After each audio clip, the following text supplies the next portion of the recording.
perdu. Comment j'ai eu l'idée de temps perdu? C'est une bonne question. Au départ, il y a d'abord cette grande affiche que j'avais découverte dans le métro parisien pour un jeu online qui s'appelait Rentrer et revenir, je crois.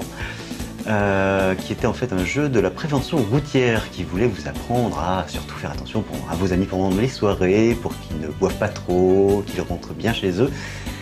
Et ça me fait tellement rire que je suis allé l'essayer et que je me suis rendu compte qu'on pouvait y perdre 1 heure facile. Donc je trouvais un peu génial l'idée que l'État français nous permette de perdre 1 heure au travail. Je trouve ça formidable. Et il faut préciser que c'est pas forcément pour jouer au travail, ça c'est ton idée. Oui, mais alors, franchement, ce genre de jeu, on n'y joue qu'au travail. Je veux dire, c'est l'idée de base. Non, mais en fait, surtout, c'est qu'il y a un gars très connu en France qui avait une phrase qu'il répétait sans cesse, pour gagner plus, faut travailler plus. Et moi, je me disais, mais travailler plus, oui, mais pour faire quoi? Parce que c'est bien beau de travailler plus, mais si on n'a rien à faire, faut bien occuper nos heures supplémentaires. Donc du coup, je me suis dit, 1 heure de jeu, offert par l'État, 1 heure de travail, c'est pile poil, le calcul est bon, on peut faire l'émission. Pour gagner plus, jouer plus. Au début, c'était vraiment tout bête, je voulais juste parler de petits jeux idiots sur le net, sans vraiment chercher plus profondément. Après, avec le temps, j'en ai essayé des jeux, j'en ai trouvé beaucoup des jeux, et c'est là que je suis un peu tombé dans le piège, parce que je suis tombé sur des vrais jeux très bien et très surprenants parfois. Normalement, puisque l'émission est produite par Game Production, je suis censé rentrer dans des cases de temps. Donc pour pas que ça soit trop cher à produire, l'idée c'était de prendre de l'avance. Donc de faire une saisie, c'est-à-dire quand on fait la capture des images de jeu sur cassette, de faire une journée de saisie par mois. Donc pour ça, d'abord, il faut que je fasse énormément de recherches avant.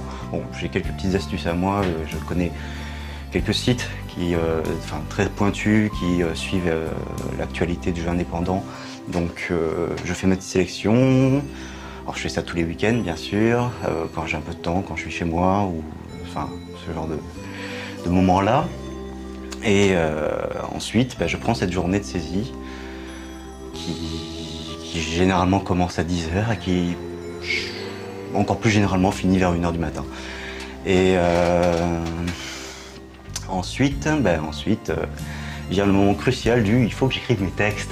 Alors voilà, on pourrait dire que l'émission c'est facile à faire, la saisie ça prend peu de temps finalement, une journée. Le montage, vous verrez, ça me prend 1 heure à tout péter. Mais écrire mes textes, ça me prend facile 4, 5 heures, voire 6 heures parfois. Exemple, cette nuit, j'ai fini à 6h du matin. Le bon temps perdu commence toujours par bonjour. Et ensuite, je perds généralement facile 1/4 d'heure pour trouver le gag qui va bien. Alors, de quoi je pourrais parler? Du chat qu'il faut empailler? Non, j'ai déjà fait. De la vie qui est trop chère? Je l'ai déjà fait. Des cheveux. Devant. Ça commence à faire beaucoup. Enfin voilà, donc je peux passer beaucoup de temps. Et alors le problème, c'est toujours de trouver le ton. Et le ton que je vais pouvoir essayer de donner. Est-ce que ça va être comique? Est-ce que ça va être sérieux? Et la plus grosse difficulté pour moi étant quand j'essaie de parler d'un studio en particulier. Parce que là, on peut pas trop faire des blagues en fait, ça ne s'y prête pas. Et on a beau dire, les blagues, c'est quand même ce qu'il y a de plus facile à écrire. Être sérieux, c'est très difficile pour moi.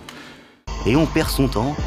Ce qui tombe plutôt bien, car il ne faut pas oublier que, enfin, le prix délivré par Direct2Drive a été attribué à Osmos. Vous êtes une particule, une planète, un globule.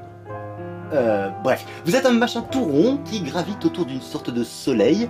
Votre but, gober tout ce qui est plus petit que vous et éviter ce qui est plus gros. Déjà, je déteste faire des voix off. Non, c'est des blagues, En fait, j'aime beaucoup faire des voix off. Après, le seul problème, c'est que je déteste ma voix. D'où le pseudo à la fin, effectivement. Si la voix est créditée, nous aussi on n'aime pas, c'est que moi aussi j'aime pas. Tu veux que je recommence là? Parce que c'était vraiment... Bah ouais, en plus il est pas long. Souvent on fait du clip dans les tests, dans les machins, en ayant un texte qui n'a aucun rapport avec ce qui est montré à l'image. Moi j'aime bien dire un truc, que ça se voit, qu'on comprenne. Voilà. Surtout je n'ai pas envie d'ennuyer le spectateur avec des « oh regardez le graphisme il est beau ». Le graphisme il le voit, il est à l'image. Quand c'est un jeu musical, je laisse le son, comme ça tout le monde peut entendre. Et j'ai pas trop envie de donner mon avis. Pour moi, le but, généralement, la plupart de ces jeux sont gratuits, faciles d'accès. Il suffit d'avoir un ordinateur, que ce soit un PC ou un Mac, au travail de préférence. Et vous pouvez l'essayer. Donc, c'est plus une sorte de sélection à moi. Donc, à partir du moment où c'est dans l'émission, c'est que de mon point de vue, ça vaut le coup. Même si parfois je parle de petits jeux un peu nuls, mais même les jeux un petit peu nuls, ça peut faire gagner du temps et c'est toujours bon à prendre.